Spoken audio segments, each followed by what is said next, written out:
Hey friendos, what's up? Welcome back to the channel. It's your boy Matt, and yeah, we were so close, and yet so far.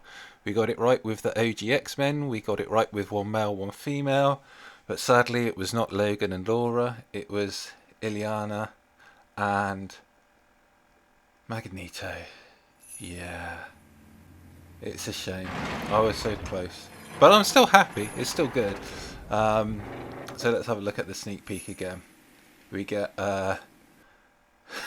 you get a very interesting video that very abruptly ends. I don't know what that's all about, but yeah, as it says here, check out the new looks, the new superhero and supervillain who possess powerful abilities.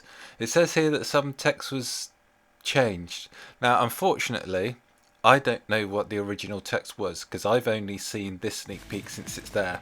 Because, like a fool, last night I was actually running my dispatch missions. So rather than go to bed with my phone off, I actually had it left running overnight. I was just in 10.1 here, like I usually do, just had it auto running. So when I woke up, I was on the finished auto run screen, so I didn't actually see the sneak peek first thing. It was only when I went and checked YouTube that I happened to see it. I thought, oops, I better hurry up and get this video out. So there we go. Yes, we do have a festive sneak peek, as I had thought, and whilst I was very close, unfortunately not close enough, so no prize for me. So no banana for Logan, but indeed we get one for Eric, and it's going to be his third uniform that we've got for him. His first one, the Black Marvel Now, wasn't really very good. The House of X one was pretty good. I know some people have a rage on him and they said that he was pretty useful in ABX. I never really bothered, to be honest, because I think I just had him as a leadership and that was pretty much it. So you can see I've got him fairly well built up. We have him at stage 5, fully maxed out overdrive. We have just a random obelisk and artifact on him, but that's about it. So I do know a lot of people are going to be happy with that because, like I say, unless they've taken their rages off of him to give to other newer characters like the likes of Black Bolt, etc., a lot of people have him built up. The more interesting one for me is actually Magik, and I'm kind of glad that they did it this way round. They could have done it so that Magik got a uniform. You see I have Magik here at tier 1. I don't have her at tier 2 yet. You can see all these characters I have at tier 1, dimension mission characters. So let's just favourite her. But yeah, like I said, they could have brought in her with the original December update, and they could have given us father and daughter for the mid-month festive one, and I think that would have gone down really badly because you'd have been introducing a paywall character with a paywall uniform. So as much as it would have been nice thematically to have father and daughter turn up, especially since Eric's wearing his Sunday best, he's ready for his Sunday dinner, he's ready for his roast, and then to drink a couple of ports with Charles before falling asleep by the fire, bless him. But I think Magik is the better choice for the mid-month. The reason why is, even though yes she is paywall, and yes, as we all know, since I don't make money on these videos, I'm not probably going to be buying that uniform, she is actually a free character. Now, I know a lot of the bigger YouTubers and ones who've been making content for a lot longer think of the likes of Magik as being paywall because traditionally, when she was introduced, yeah, she was a buy subscription only character. But as you can see, I've got 2 of her gears at level 20 and 2 of her gears at level 19. Well, how did I manage that if she's buy subscription only? And the answer is dimension missions. And it's funny because I was actually going to do a video about this, about all the characters I have at tier 1 and why I'm not spending loads of mega tier 2 tickets on them.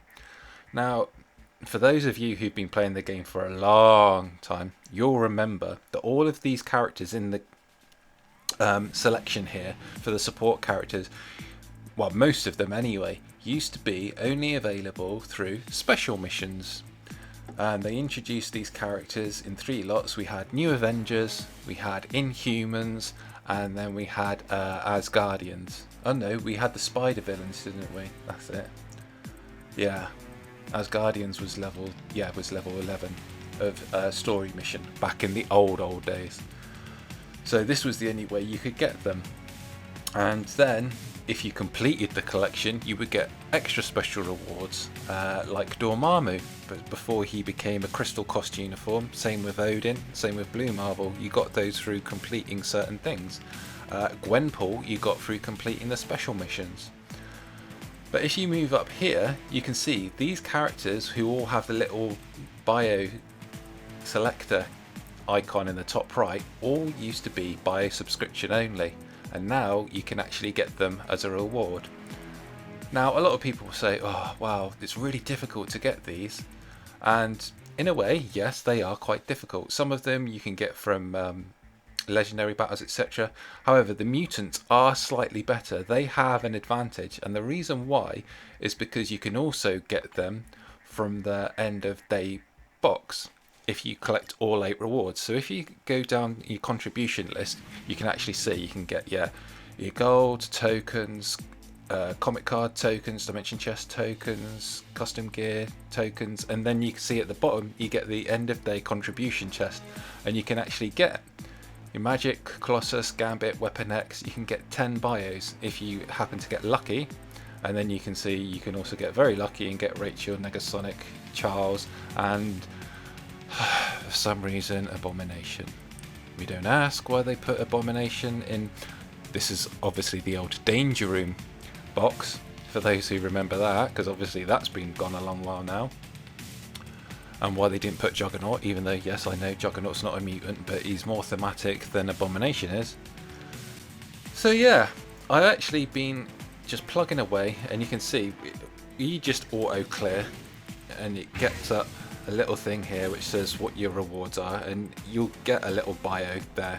And I've been taking a screenshot every time I've got a premium one to see, because I was actually planning on doing a video at the end of the year to show how many I've actually managed to get, because a lot of people go, oh it's really difficult, oh you can't get them, oh you have to spend a fortune. And yeah, you have to spend a bit of gold re-rolling, but if you just re-roll it to a character that you want, a buy subscription character, you can actually get them quite easily. It's not as difficult as people think, and I know a lot of it is confirmation bias, a lot of it is recency bias. So that's why I've been taking a screenshot so I can do a breakdown at the end of the year to show how many premium bios I actually managed to get for free. If you look at all the characters I've got down the bottom here, they're all at tier 1, but I've been building them all up for free. Luckily none of them are too meta, otherwise I would have just slapped a mega tier 2 on them like I did with Mystique and Emma Frost. Some of these characters like M'Baku, like Red She-Hulk here, these are characters that we actually got in free login events during the time they were introduced. So future passes or special event missions. I know with Crescent, for example, we got her back when she was first introduced as an event quest. There was a special event quest that they used to do a couple of times a year, once for Crescent.